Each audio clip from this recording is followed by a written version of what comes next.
Hi, it's Soumya, and today we will be talking about for loops in Python. So essentially, for loops are a mechanism to execute a certain section of code a set number of times. So in Python, before we get into the actual syntax and logistics behind a for loop, it's important to understand the range function, which will be heavily used. So what the range function does, it essentially takes in a value in between these parentheses known as a parameter. So say I put 5 in these parentheses. So this would give me a set with the numbers 0, 1, 2, 3, and 4. And if I said range 6, that can give me a set of 0, 1, 2, 3, 4, 5. So you might be able to see the pattern here. So what's going on is it's starting from 0 and then it's counting up until the number you put into these parentheses minus 1. So in this case it's 0, 1, 2, 3, 4, 5, and it doesn't go up to 6. And same thing over here. Okay, so now that we have an understanding of what the range function is, it's time to write a for loop. So the basic setup for a for loop is quite simple. So what you would say is for I. So this is a temporary variable, so you can name it whatever you want. You can name it I, you can name it J, you can name it var. I'm gonna say I. That's the convention for for loops. We say for I in range 5, and we're going to print out I. So let's see what we get if we run this. So if I run this, you get these numbers printed out: 0, 1, 2, 3, 4. And if you look back over here, you see that those are the same numbers as those in this set right here. So what is this for loop doing? So it's saying for I in range 5, which is essentially for I in this set. So what it's doing is in each iteration of the for loop, I gets assigned to the subsequent value in this set.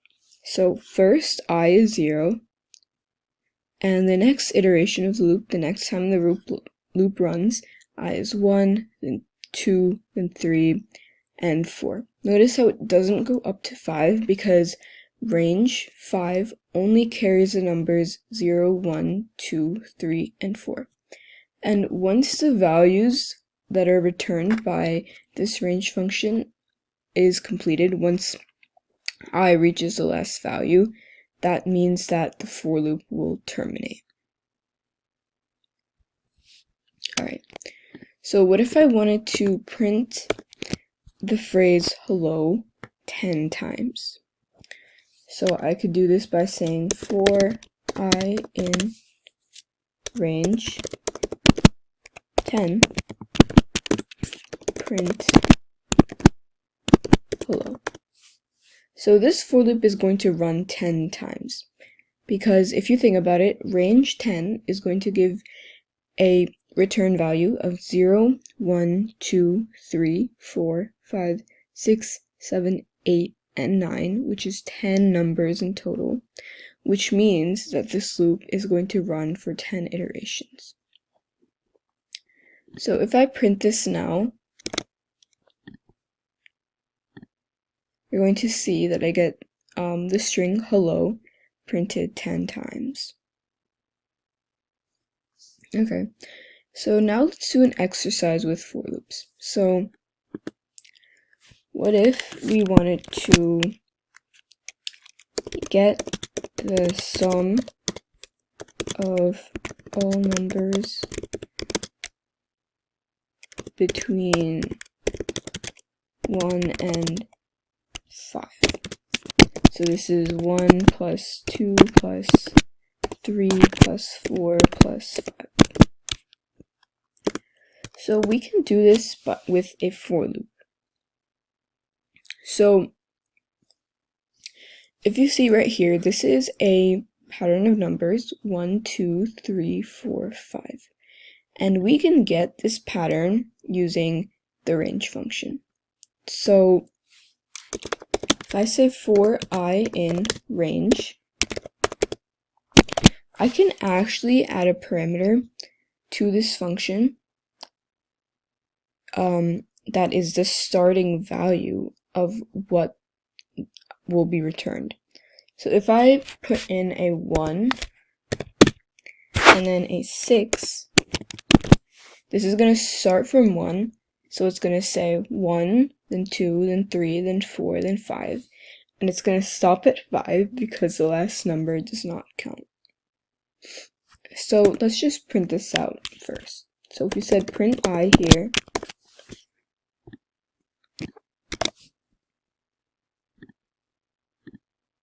we would see that we get 1, 2, 3, 4, 5. So every iteration of this loop, I is getting reassigned to each new value from this range function. So if we wanted to get the sum of these numbers, we would need a temporary variable. So let's call this variable current sum, and we're going to set it equal to 0 at first. So every time we go through this loop, we're going to add the value of I to this variable. So if I were to say current sum plus equals I. So what this is doing here is it's taking this value of current sum and it's reassigning it to current sum plus I. So this is the same thing as current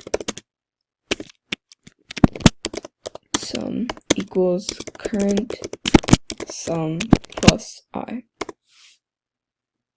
So if I were to say current sum starts as 0, the first iteration of this loop, I is going to be 1.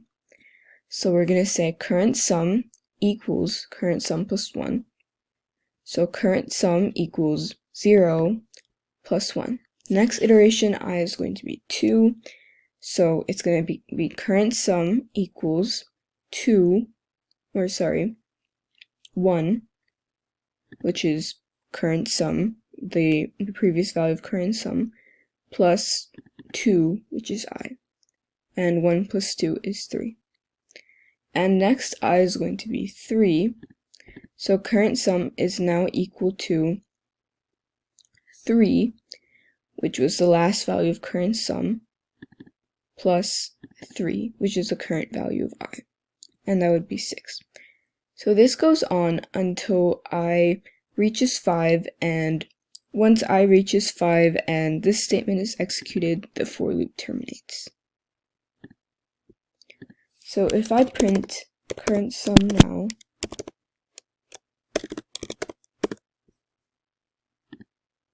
you see that we get the sum of the numbers between 1 and 5.